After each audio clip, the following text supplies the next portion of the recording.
Just a reminder of President Trump's promises. There were a lot of them as he took office. Where do they stand at the 100-day mark? My panel joins me now, and I do want to start with the economic numbers that we're seeing in our new poll out this morning. They're pretty brutal. 64% of Americans disapprove of President Trump's handling of inflation. 65% disapprove of his handling of tariffs. 61% disapprove of his overall handling of the economy. On immigration, a majority of Americans, 53%, disapprove as well. You know, David Urban, I'm coming to you first. Shocking.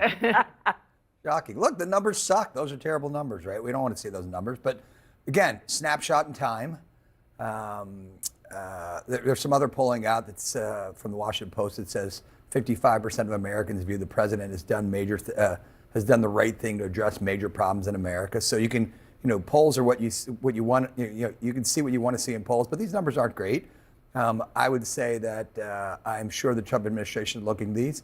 They're in it for the long. They're in this for the long run, and we've been through this. Look, how many times, Dan, have you and I and Karen and others sat here and said, "Trump's dead," and then he's like, "I'm not dead yet," and then he continues. Listen, he continues. I was here, after the Access Hollywood tape. I've been here through so many. Yeah, but this is not that. This is about people's. I get it, but the numbers will improve. I guarantee you. Over time, things are going to start happening. Well, but I think there's two questions, David, and you know this. It's over how much time and how much more pain are people going to have to feel? Because here's the thing.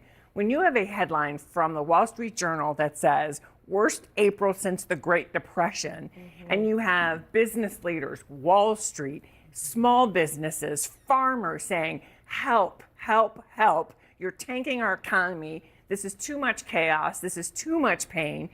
And let's be honest, he did campaign on tariffs, but he didn't say there'd be pain. And now people are living it and realizing, and by the way, this is before we even get to the budget and whatever cuts may end up in the final version of the budget and the impact that people will feel on that. So I think part of what you're seeing is people feel betrayed. They feel like you said you were going to deal with inflation and costs, and you have not done it. I mean, I don't know if it's quite. I wish that it was that reflective. I really do think, though, we're in April, right?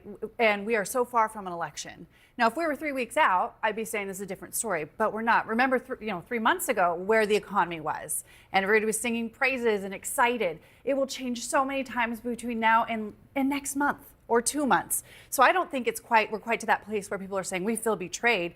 I think there's still a lot of opportunity for this administration to make changes. They will make many changes. The one thing I've observed is volatility is part of what they do. The real question to me, will this be lasting or not, is what does Congress do about it? Like you said, I do think there is proof in the pudding that they're the heat shield. The congressional Republicans are the heat shield for what this administration is doing. And there's a lot of heat and there's a lot of friction. But the reality is what voters are really going to think about is what they actually pass into law. Well, let's turn to the issue, or at least focus in on the issue of immigration, because this number, we mentioned it, but I just want to drill down on it once again. Trump's handling of immigration, 53% say they disapprove. And this is an area, Congresswoman, where, he says this is why he won. I don't know. I still think it was the economy. It's obviously a combination of both. Yasmin Ansari, I should say, welcome. And you were a part of the sort of delegation that went to El Salvador. So you definitely have immigration and what is going on with regard to the courts on your mind. What do you make of these numbers?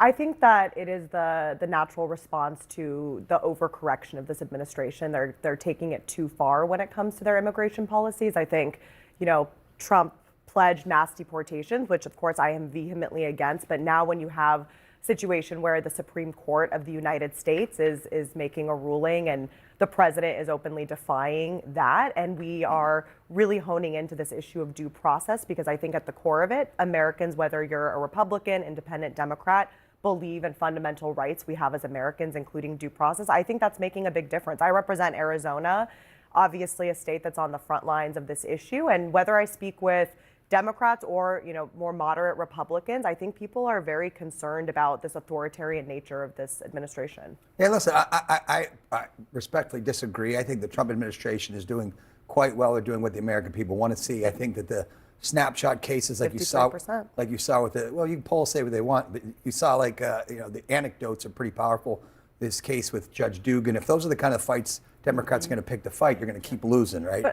I just think, listen, I do agree. Look, we don't want to sweep up and send people away who should not be sent away. I think we need to do it. children. We need to do it well. For this to be an issue that the president has always been polling well on, to now say the majority of Americans are.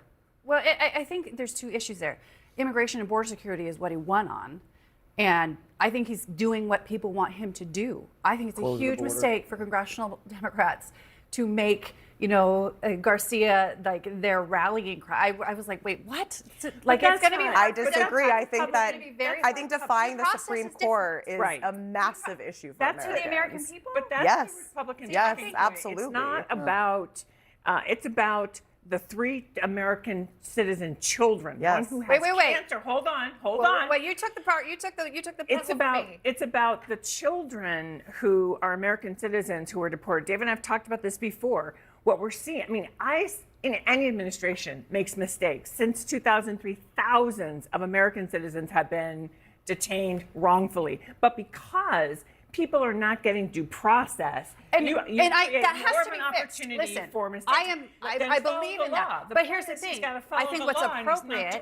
Give me a sec. What's appropriate is for the senator representative who represents those people to engage wholeheartedly on the administration. I've done that. I have hasn't done been that, time. and that's what they're According doing. to But my point is to have members of Congress making this their rallying cry. They are going to miss the message to the masses, and that's what they continue to do. And that's my frustration. I agree. Due process is a huge concern. 82% and if that of were my Americans wanted to constituent, follow the I law. would have gone to bat, and that's what should happen. But for it to be the message for the Democrats, they're going to miss it. They're going to miss Not the their economy. message. They're going to admit that's where their sweet. I just think you can't ignore this issue. And even on this issue, if we're going to go back to polling, the vast majority of Americans believe that Trump should listen to the Supreme Court and return Kilmar Garcia. We're going to back have the to United sneak in a States. quick break. Don't go anywhere. Welcome back. You're looking at live images of Democrats staging a sit-in of sorts on Capitol Hill this Sunday morning. They call for an urgent conversation with the American people. My panel is back. As we look at this and think about what we're going to see over the next 100 days, Congresswoman Ansari, is this the kind of thing that you think is working for the Democratic Party? I think what I love that I'm seeing is you have Democrats from a variety of backgrounds doing what it is that they are good at. So from massive rallies that obviously AOC and Senator Sanders are hosting, to town halls in Republican districts that many of us are hosting, to Senator Booker on the Senate floor. I think we are demonstrating that outside of typical, business as usual actions like legislative priorities, we are fighting back in every way, shape, or form that we can, and I think you can expect more of that. You used to represent a swing district, a moderate Republican. What do you want from the president? I want him to address inflation and the cost of goods and services and health care. I want him to think about the things that I think about. How am I going to pay for this? What's going to happen for my family? And I think that's most of America. And to the Congresswoman's point, I just felt like that is my frustration, is that there is not a credible flag being raised on the other side. The people you just mentioned all come from places where it's not hard for them to win races, right? They don't have to meet the people in the middle. They're the ones who are rallying the base, and that didn't work in November. I don't know why they think it's going to work now. And I think Republicans have the same responsibility. You're going to see it within the more moderate wings of the Republican Party. They're the ones who are going to start, and I've even seen it in the last week, starting to push back. We don't like this. We're not going to legislate this way. And as the legislation flows, because everything Trump's talked about right now, it's all based on his EO, executive order accomplishments. The next Democrat administration, that's a ripple in the pond. They'll be gone. What Congress does is what matters. I think we have to remember that the Democratic Party is not just Washington. If you look at what's happening in the courts, we are winning. We've seen 100 judgments against Trump that have slowed him down. What we're trying to do, I think, is have the conversations, as the Congresswoman talked about. Our governors, our AGs, our mayors are trying to figure out how do we protect people. So as a party, I think we need to keep that up. I think we need to actually be louder in talking about it and go to people where they are. But also, this isn't just about Democrats. This is about Republicans doing their job to hold Trump accountable and be a check on power. And it's about the American people. And that's, when we talk about democracy, that's why this moment is so important. Yeah, two quick things. First, professional, and second one, personal.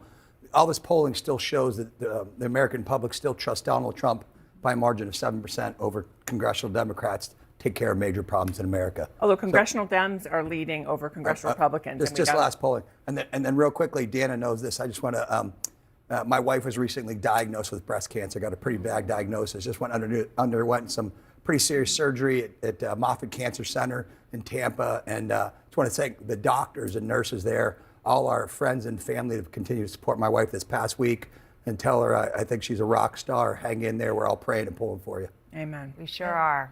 Kelly Urban, we love you. You are a complete badass.